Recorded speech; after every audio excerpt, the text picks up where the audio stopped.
Hello, folks. We have got ourselves an Artemis guide here now.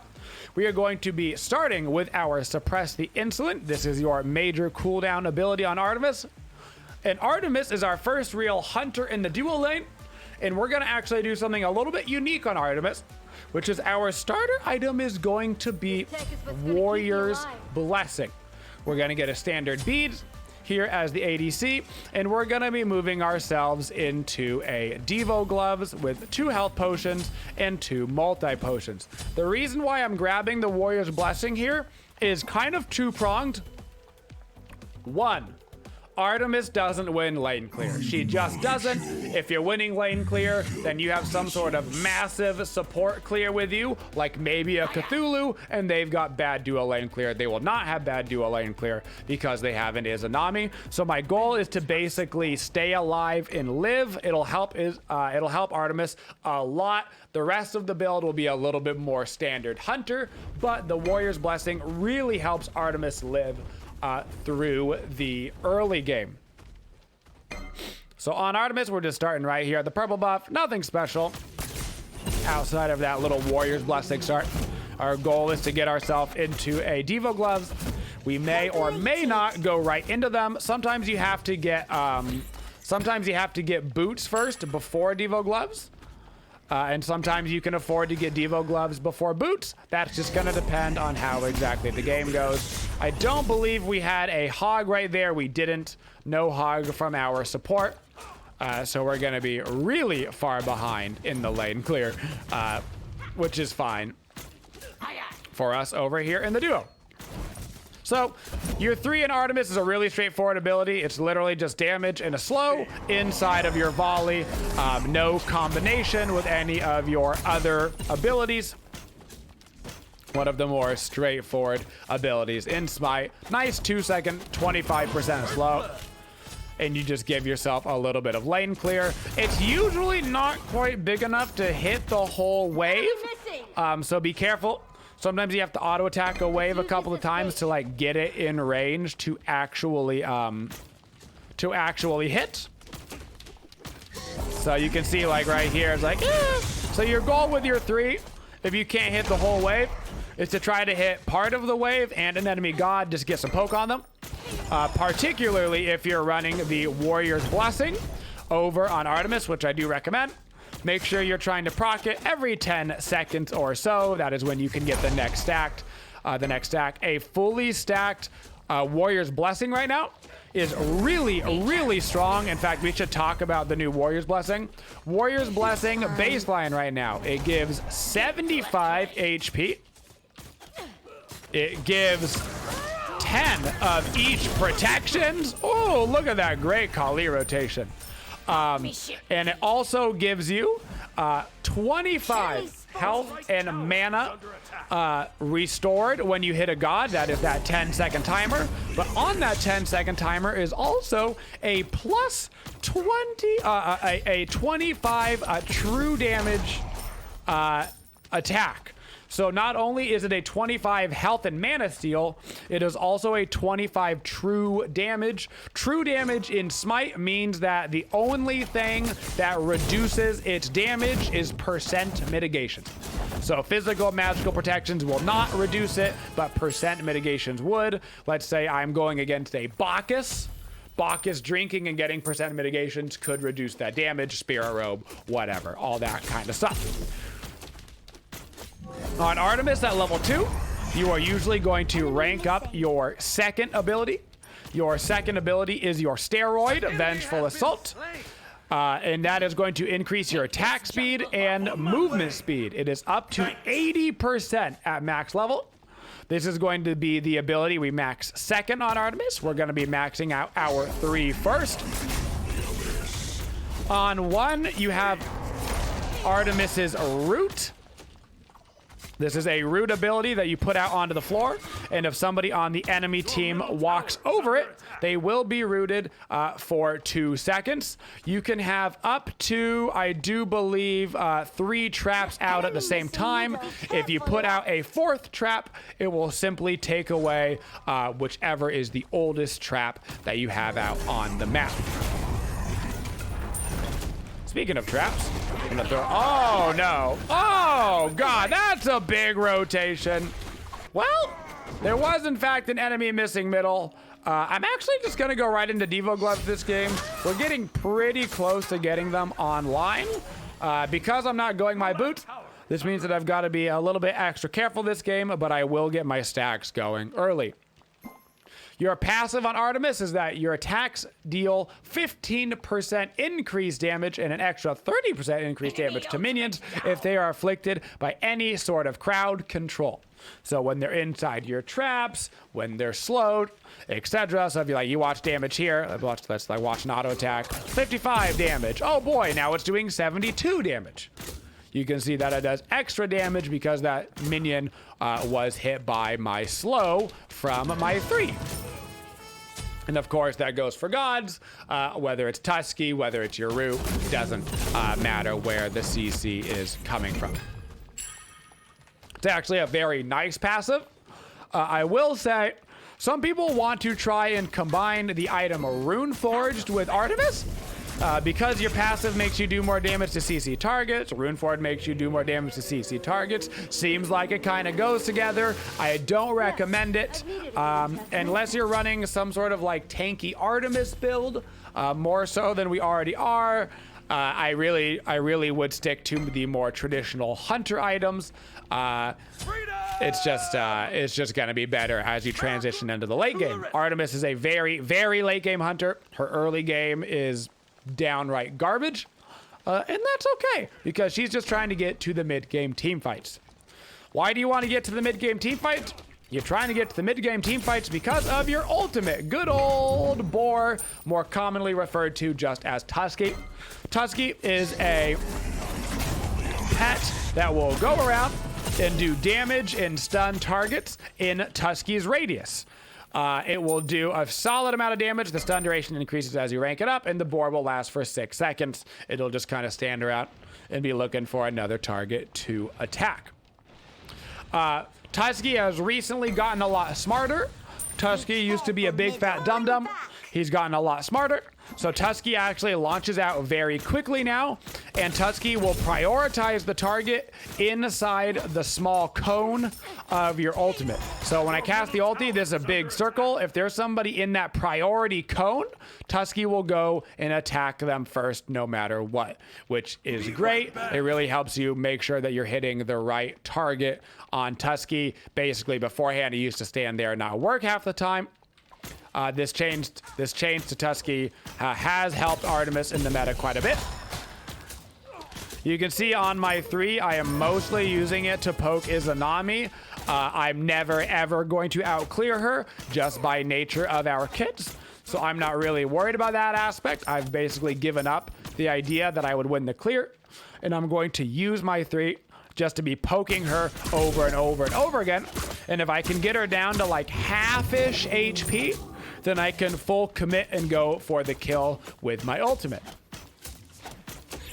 Your standard combination that you're looking to run on Artemis is going to be auto attack ulti, so that way you get a nice little cancel. Auto attack ulti, auto attack 1. You want to make sure you're close enough to get them with your root. Auto attack ulti 1. Auto attack ulti, auto attack 1, auto attack. That is the combination that you were looking to do. Got myself confused there for a second. I was saying auto attack so many times in a row, it didn't feel like a real word anymore.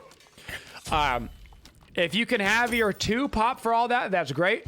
A lot of times you're gonna have to end up using your 2 on Artemis to get in range if you're going for that 1v1 battle. So sometimes you have to use it literally just to walk up to be in range of your ultimate. Artemis 2 is also a good escape skill. It's basically all you got. You're looking to pop your 2. Don't forget that it does give you that 20% movement speed. So I can pop it right now to try to gain a little bit of extra movement speed to try and get away from this Xing Tian. Just like that. Thank you, Xing Tian, for that wonderful example. That is, of course, why he was rotating over here, to show them how to use the Artemis 2 as a getaway skill. Now we're going to get our Ninja Tab Eye, get a little bit of attack speed. I like double lifesteal builds on Artemis, so I'm going to go into Aussie. Because you are so immobile, I like to get the Devo gloves and the Aussie. You combine that with the Warrior's Blessing, and you are going to be really, really hard to burst down compared to a normal Artemis, which means people are going to be surprised when they come to gank you, and they might leave you alive on accident in a situation where they might have killed you with some other build. As far as your actives go on Artemis, you do actually have a couple options. You're pretty much going to have to get beads every time. Your next priority active is going to be Aegis, but Blink is actually a really good active on Artemis. The Blink ulti Artemis combo is a tale as old as time, and it's actually a very good one. So if you're not getting super far behind, I actually don't hate you going Blink.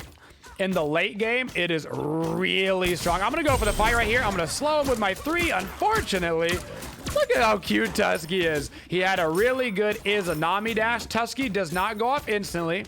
It goes off a lot faster than it used to back in the day. But it still has a couple second little it's like 0.4 seconds, I think, is the delay before it actually charges out and hits. So there is reaction time for people to preemptively pop beads, or if they can get their dash off, something like that, which you just saw. On me way. As far as Artemis traps go, because you can have 3 out at the same time, a lot of people like to put some traps in between these various walls. Here in the duo lane, you can either put 1 trap in a lot of these lanes, or you can try to block off a lane completely and throw down 2 traps in the lane. 2 traps will completely block off the lane unless they want to use Blink or a movement ability to get past it. That's a very standard thing that people do, is they'll put down 2 traps and then they'll have their 3rd one that they can use aggressively. Very common trap placement. If you have wards covering one area, but you can't see from a certain spot, that's a great spot to put your, that's a great location to go put out your trap. So that way they're kind of covering a path that you can't see. Is a great way to use them. I'm going to use my ultimate again. Right after the ulti, I'm going to throw down the root so he can't move anywhere. Bada bing, bada boom. Classic Artemis combo. I've got a Xing Tian rotating over. I can hear him jumping in the jungle, so I'm gonna keep running away. There's also a Scylla here because I can hear her dashing behind me. This is actually a good fight for us. Well, there's actually 3 people here, so I gotta be a little careful still. Oh no, Kali got caught out by the Hun Bat's ulti, so that is no longer gonna be a good fight. Be careful. Be careful. I'm just gonna try to grab some farm right now. I don't have my ulti up. Yeah, we don't want to fight this. Too many of us up. Actually, there's a really low Hun match that I might be able to reach. Boop. There we go. I thought he might walk back here. They thought I had already backed, so I actually had a free rotation right there. I'm going to rotate over to the mid lane right now. Nike just jumped in. He probably has his ulti up. I'm going to try to root the area that he's going to run. I actually can't get there. Just gonna root on top of my body, give myself a little defense right here, and just walk away. I'm gonna head back over towards my buffs. I only need 200 more gold right now for my Aussie, so I'm gonna go ahead and wait for it. I'm gonna try to get my active and Aussie at the same time. I'm 3-1 right now, which means I am gonna go the more aggressive Artemis active. I'm gonna go Blink this game. It's going to give me more opportunities to 1v1, and it's going to be really good at the end of the game for team fights. Like I said, if you're ahead, Blink is a great active for Artemis. If you're behind, though, make sure you get the Aegis. If you are neither ahead nor behind, I would probably play it safe and get the Aegis as well. Now I'm gonna back on up. Get myself a nice Aussie. And the Aegis. So for hunters, excuse me, not the Aegis. Get myself the blink. Switch my actives around, head back to the left lane. So on hunters, you're looking always at the enemy, the comp, and the build. So they've got 1 tank in a Nike. They've got 2 tanks in a Xingtian. They could end up going Thorns, but we don't have any evidence of that yet. So what I'm going to do is I'm going to get next item. I'm going to chase this guy down. Blink is so good for this. Blink, bada bing, bada boom. That's his beads. That's his dash. I won't be able to kill him, but forcing his beads is much more important than my blink, because blink has a shorter cooldown than beads do. So I'll be able to keep that fight going. Actually, Kali might be able to get this kill right now. Might have opened up a kill opportunity for one of my friends. Oh my goodness. Oh yeah, that's a free kill. Very nice. Hunbats is gonna come over. I'm gonna put down a little ward just to see if the Hunbats goes for that. He did not. There's no way this guy can kill me by himself. Not with this lifesteal build that I'm running. Make sure you start buying some sentry wards for yourself over in the dual lane.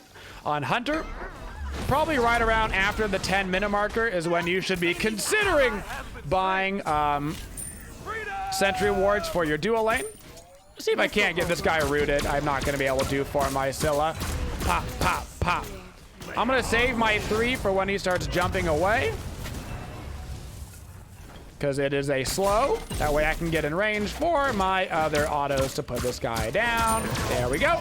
Easy peasy. Oftentimes, you're either initiating with Artemis 3 in order to slow them to get in range, or you're saving it because you don't have a getaway skill, a jump ability, a dash, whatever. You're oftentimes saving it to make sure that you can catch up and get in range of the enemy after they dip. I'm going to try to hide around this corner. I'm going to do a little hidey play. I've got my ulti up. I'm going to pop my ulti right on this Itsunami. I'm going to put a trap right down on him as well. Try to hit him with a full combo. And we got him. I can stick around right here. Between my Warrior's Blessing and my double Lifesteal, I'm actually in no threat of dying right now to this Nike. But I don't want to get too greedy, so I'm going to start to make my way out of here, he says, as a Xingtian shows up. Luckily, I've got my boys over here with me, so we can just go ahead, grab this purple buff and kind of skadoodle. Try to indicate that we should be getting out of here. The Hunbat is back now as well. Also on Hunter, a lot of the times it's going to be your responsibility toward the Gold Fury. So when you back, if you can get a sentry ward and a regular ward, that's great. Chances are you're going to have to actually use one on the Gold Fury. I thought Hunbats might come for me. I'm not going to beads here because I actually think I can just lifesteal up and live. Yeah, I thought I might be able to. Wait for it. Pop, baby. Yeah, we love Blink. Now, if I didn't have Warrior's Blessing and double lifesteal right there, I would have 100% had to beads that Hunbat ult. But I was way, way tankier than that guy expected me to be, which is why I can get away with holding my beads right there and then go ahead and utilize my blink to pick up the kill at the end. For Artemis in team fights, you are an absolute powerhouse in terms of damage when you get into those team fights. So if you've got somebody frontline in your face, absolutely feel free to just go in on them.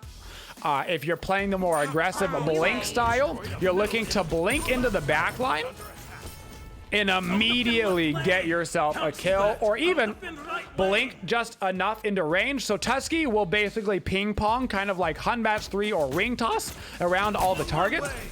So if you can blink Tusky ult in the middle of a team fight and then start to back off and run away, you can easily force the enemy's beads or CC immune ultis with it.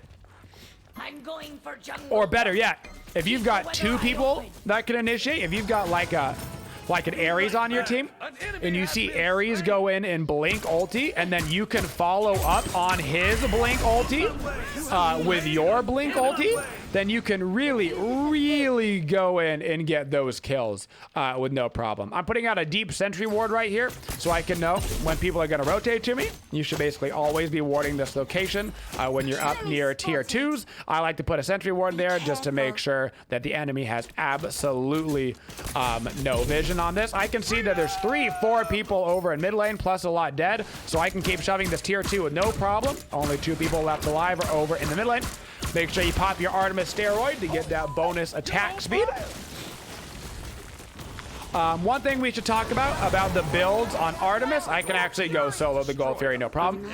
Artemis has a 80% steroid that lasts for 5 seconds. So watch my attack speed from 1.83 right now to 2.5. I am capped on attack speed, and I only have attack speed boots and Aussie. That's it. I am already capped. So you don't want to build too much attack speed on Artemis because you will be losing a lot of stat efficiency. I've also got the bonus attack speed from the purple buff, which you should keep in mind. But you very easily will be hitting that attack speed cap. So I wouldn't worry about attack speed too much on Artemis. I love Aussie on her. I get it every single time. You cannot get attack speed boots if you don't want to. That is totally fine. If you want to go warrior tab eye, some hunter players actually like to go Talaria boots on Artemis because they don't need the attack speed and they just want something for more survival. For me, I go the route of Warrior's Blessing double lifesteal for the survival route, but it is not uncommon to see very high-end players pick up Talaria boots on the Artemis. I just personally am not a big fan of the Talaria's Artemis. I like the Warrior's Blessing double lifesteal. So right after Rage, we are going to go the Deathbringer. If you're going to buy Rage right now on a Hunter, there is absolutely no reason not to buy Deathbringer. Between the 2 items, you will have 70% crit chance. And of course, you'll be getting extra bonus damage on top of those crits. See, Itsunami doesn't have this warded, so I'm just gonna walk right up and ulti. I'm gonna wait for his dash. Don't even actually need to. He's gonna sit there and try to fight me. He knows I was saving my 3. If you're fighting a character that's a stealth character, man, save your 3. Save your 3. You have a general idea of where they're gonna go. You pop them right out of stealth with your 3 pretty easily. This is a really, I don't like this idea. This is way too risky. I don't want to be going for a Phoenix with no creeps right now. I'm going to throw down a ward back here just in case Scylla tries to dash out. She might accidentally dash into that ward. Excuse me, that ward, that trap. All right, this is never going to work. I'm going to go ahead and back it up. We do not have enough Phoenix damage right now. We should probably walk over to the Fire Giant after stealing their red. Maybe we can help Kali. She might be in trouble. Be careful. Be careful. We just want to go over to the Fire Giant. Artemis destroys objectives. If you're running this double lifesteal build, you can always solo the Gold Fury. You can solo the Pyromancer at any time that you want. You won't be able to go ahead and solo the Fire Giant most of the time, but with a nice tank over here helping you with crit wrecks objectives right now. There's a reason why you see so much crit built in the game. Not only is it good against players, and Hide of the Nemean Lion had gotten nerfed this season, but it is also super good at burning objectives, whether on a hunter, an attack speed jungler, whatever. It doesn't really matter. There's Scylla just walk up and stole the Fire Giant with her ulti, though. Oh, no. There's Scylla out secured our Scylla. All right, so I'm going to go ahead, look for this Nike. Waiting for him to jump so I can blink at him. I'm going to hit him with the ulti. I'm going to hit him with the root. All right. At least we went and got that that Nike off that. They've only got Fire Giant on 3 people. That's all right. That happens. Some Scylla on Scylla secure action. I'm going to switch over and grab a red buff now here towards the end of the game. Depending on if you're stealing the enemy's red buff or not. If you and your mid laner can have... If you and your mid laner can have red buffs on both of you, that's a huge advantage for your team, and you should really be splitting up those red buffs. I'm going to go last item Executioner right now. Their front line, as you can see, level 14 Xing 10, level 16 Nike, they're actually the farthest behind on the team, which is why I didn't get an earlier Executioner. If you were going against a tankier team that was tankier earlier, that had a further ahead solo laner, you would need to get yourself an Executioner a lot earlier in the build, third item, fourth item. So whether you needed to get it before you got your Aussie, something like that, that's totally fine. If you do that, it's going to delay your crit, which is going to delay your damage against squishies. But if they have, like I said, a big front line, you have to do that. If their front line is behind, or if they don't have that much front line, then you can get away with going the more straight damage focus build. We love getting crits, Kappa. Hey, I'm going to do a little whirly twirly right here. We love having lots of crit chance that doesn't get any crits and puts us in a really bad spot. That is so unfortunate. I just had a 70% crit chance and crit like 1 out of 5 auto attacks, which is gonna end up killing me. Well, you can build all the crit chance in the world, but it is still RNG at the end of the day. That was an unfortunate predicament, but what are you gonna do? Holy Scylla damage right there. Oh man, that guy almost died. We also got ourselves thrown up into the whirly twirly Xing 10 and comboed into the Hunbats and the Izanamiel. That was a lot of effort to put us down.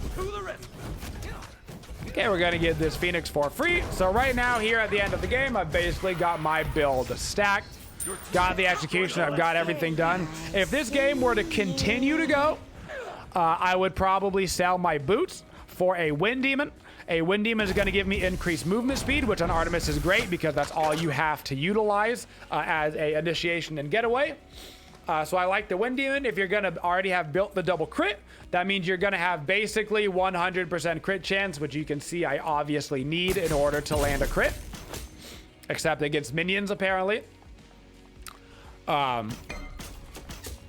And so that way you can always have that bonus movement speed going on you, which is going to be great for any purpose, whether it's living or diving. I got my Blink ultimate up. I might be able to look for a pick off.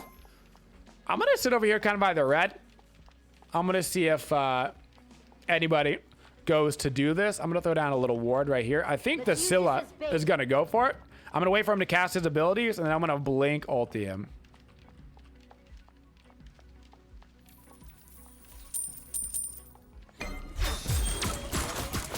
Just like that. That is why Blink on Artemis is so strong, especially once you get your crit online. If they don't have a preemptive bead or something, there's no squishy in the game that can live through that combo. Literally none. It's impossible because you get that bonus damage from your passive. That bonus damage from your passive applies while they're Tusky stunned, right? And that means if it's on a crit, you're getting bonus damage from the Deathbringer, and then you're getting bonus damage on your passive. So you're getting bonus damage on your bonus damage on your bonus damage. Which is why Artemis crits hit so flippin' hard. That's awkward. We should probably just back up and go do the Fire Giant. Attack Fire Giant! The Scylla pickoff really should just be used for us to try to secure this Fire Giant. This time, we've got some okay wards out. I mean, if they dive into this, we could always go gank it. Okay.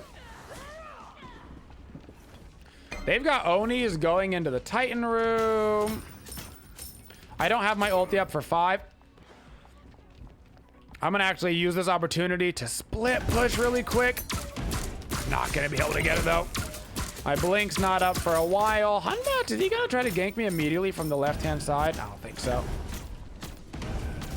We got so many creeps here now, but we had to back off again. We really should be going to do the Fire Giant right now, is where we should be going. We don't have a super good Phoenix attacking comp,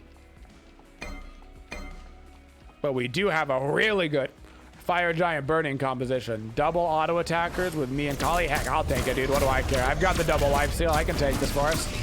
You think I won't? You think I won't Devo Gloves, Aussie, crit, Lifesteal, dude, on top of this Fire Giant? Easy peasy, lemon squeezy. Not even worried about it. Okay, now we back it up. We can start working towards that Wind Demon. Elixir of Speed, get rid of this. Can I get a full Wind Demon? No, I'm 100 gold short. That sucks. I'm gonna actually run to these back harpies. I'm gonna get that 100 gold. And then I'm gonna back it back up and get that Wind Demon for the final fight. There we go. Don't want to miss out on a game-winning crit when I could have had that extra crit chance, you know? Fantastic.